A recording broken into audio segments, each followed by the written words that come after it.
Ladies and gentlemen, this is the YouTube channel vlog show of inspiration and realness. Also, this is the YouTube channel vlog show of positivity, personality, and fun. This is Eric Lima Shenanigans of 1977, and now the perpetrator of these shenanigans, Big Beefy E himself from his Big Beefy Man Cave in New Bedford, Massachusetts, Mr. Shenanigans himself, and the two-time Chilling 3000 2022 End of the Year Awards winner, Eric M. Lima. Thank you very much, Mr. Announcer, sir. Well, hello there, everyone. Welcome to yet another episode of Eric Lima Shenanigans of 1977, and we are at episode 322 of the show. Final video for the night. It is the 25th of January, 2023, 10:37 p.m. We're about done. I stopped by one of our a friend of the Rant and Rave network community, their YouTube, his YouTube channel, Scorpion Death Drop. Check out his channel along with the rest of the Globe Templars. I'll tell you what, it's one of the most hilarious streams I ever watched. And I walked in and I'm like, what the heck? What the heck am I just walk into? But I saw one guys playing Teenage Mutant Ninja Turtles Shredder's Revenge, so I decided to step in and see what's up. And say hi, and they say, hey, and everybody's happy to see me, so we got to know the people and everything else. Talk about what happened tonight on AEW Dynamite Event Center. Ricky Starks and Action Andretti team up with the Jericho Appreciation Society, Les Sex Gods, talking about Chris Jericho and Sammy Guevara. And the match was going pretty good. And thanks to Daniel Garcia and his stupid baseball bat, Jericho and Guevara picked up the victory over Starks and Andretti. Then they did a little footage, a little tribute to Jade Briscoe, who basically 8 days ago died in a car accident. Actually, last week, he died in a car accident. Then the TNT title was on the line as Darby Allin defended it against Buddy Matthews of House of Black. During the match, the lights went out. But when they came back on, Malachi Black and Brody King appeared. But then Ortiz came out with a kendo stick attacking Brody King. And then when Malachi Black was occupied with Ortiz, Sting came in and helped and backed up Ortiz. Hence the brawl was outside the ring. But Darby Allin took advantage of that and pinned Buddy Matthews to retain his title, even though Julia Hart tried to interfere, but to no avail. Tony Schiavone is about to interview Darby Allin until Samoa Joe, the former TNT champion, but still the Ring of Honor television champion, interrupt him and plans on getting the title back from Darby Allin, which will be next week in a no-holds-barred match. Adam Cole is documenting his recovery from injury. He says it looks like he's looking at a sign that is aiming to his return to in-ring action, AEW Revolution, March the 5th. Day before my birthday, actually. JungleHook took on Ethan Page and Matt Hardy, and oh boy, it got to the point where where Ethan Page's ego has tossed his team the matchup against JungleHook. JungleHook picked up another victory. JungleHook, by the way, is Hook, who is the son of Taz. He's the FTW champion, and Jungle Boy Jack Perry. So JungleHook, I'll tell you what, Ethan Page is an idiot. If he keeps his big mouth shut, maybe him and Matt Hardy would be winning matches. Anyway, they had a family therapy, the Acclaim versus and the Guns with Billy Gunn. He says, you know what do you guys want? And they said they want the AEW tag team titles. Looks like that match could happen sooner or later. So we'll see what happens. Renee Paquette interviewed Adam Page once again, and then Wheeler Yuta interrupted Adam Page and said John Moxley is going to beat you and all that. And that might be a match between the two. Bryan Danielson took on Brian Cage, the Battle of the Bryans. Well, I like to call it the Bryan Bowl. And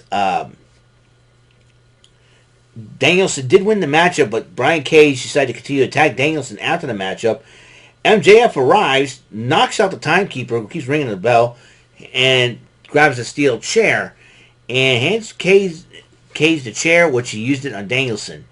Then both of them continued to try to injure Danielson's arm until Konosuke Takeshita came to the aid of Daniel Bryan. Plus, with MJF saying, take a shit out, which that was really mean, but, But MJF, he knows how to play the heel. He knows how to do it perfectly.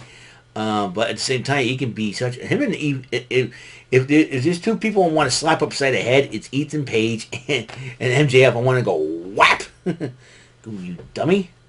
I go shut up, whap. Like go all out Mo Howard. If I had a Three Stooges trio, if I was Mo Howard and I need my Curly and Larry to slap and poke eyes, I'll be Ethan Page and MJF. You see that? Yeah. Woo, woo, woo, woo, woo. Hey Mo, hey Larry. Hey, pick out two. 1, 2. Poke. It'd be a lot of fun though. It'd be funny. I couldn't stand those two if I even tried. So that's how I'm angry, and they do a good job being heels though. That's how angry. They'll do the job to make you think like I want to punch that guy right in the face. Whammo! MJF with that ridiculous Rocky Maivia haircut. Are you serious? And Ethan Page with that stupid smile. And you got Stokely Hathaway, who looks like somebody threw Charles Barkley in the dryer. He always gets mad. He looks like Beetlejuice's brother. Beetlejuice. It looks like somebody normalized Beetlejuice on the Howard Stern show.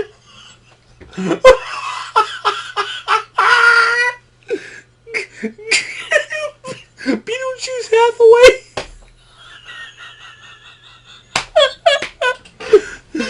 Stokely Hathaway looks like Beetlejuice from the Howard Stern show.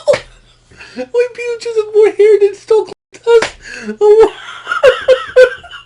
After I look at Stokely Hathaway, when you gets bigger. I can't. Stokely Hathaway.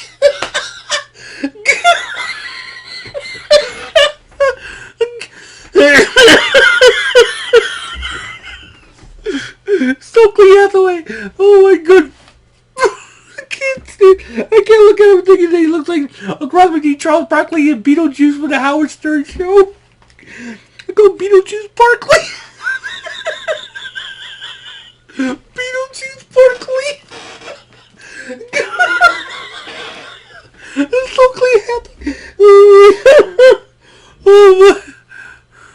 Oh my god. I'm sorry. Oh my gosh. Oh.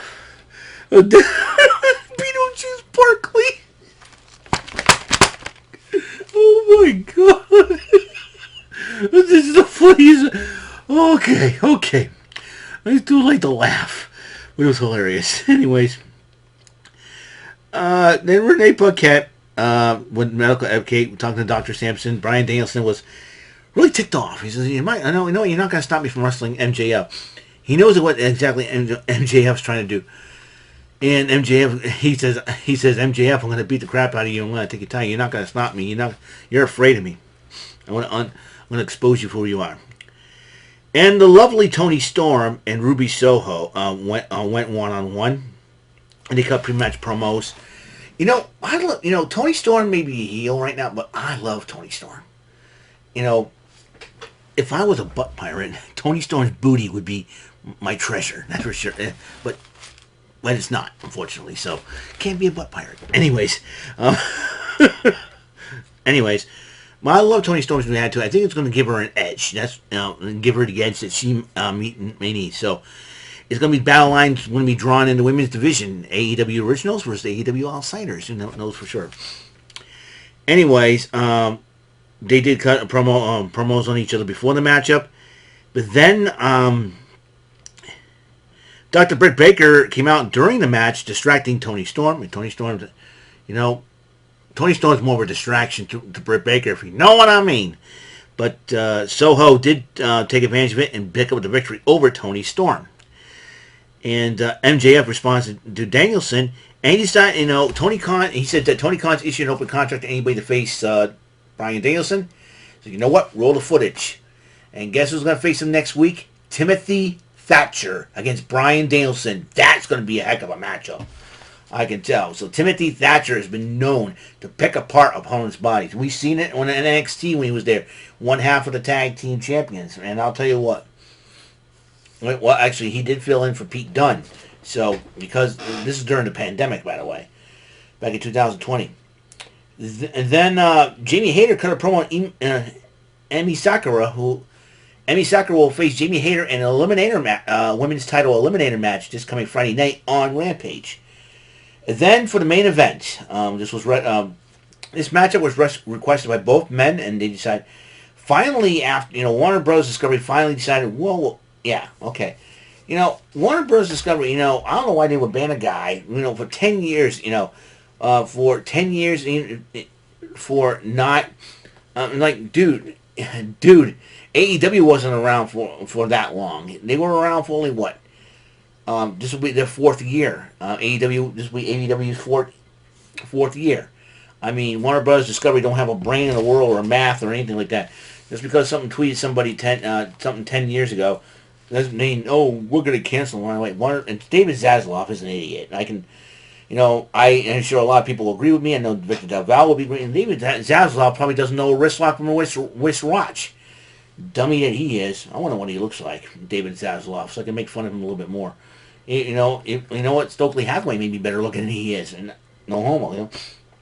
Anyways, Mark Briscoe, still one half of the tag team champions. They haven't vacated the titles yet. I'm sure Mark Briscoe will have a decision to make when Ring of Honor does get back to television. Went on one-on-one with Jay Lethal. Both men love Jay very well. Actually, Mark Briscoe was Jay's brother, and these two had a great matchup. Mark Briscoe did pick up the victory, and in fact, Mark Briscoe coming out with both of the tag team championships shows how much, and I think he knows that the spirit, his brother is with him in spirit, I can tell. And, and the rest of the eight, both men were hugging in the ring. Sanjay Dutt gave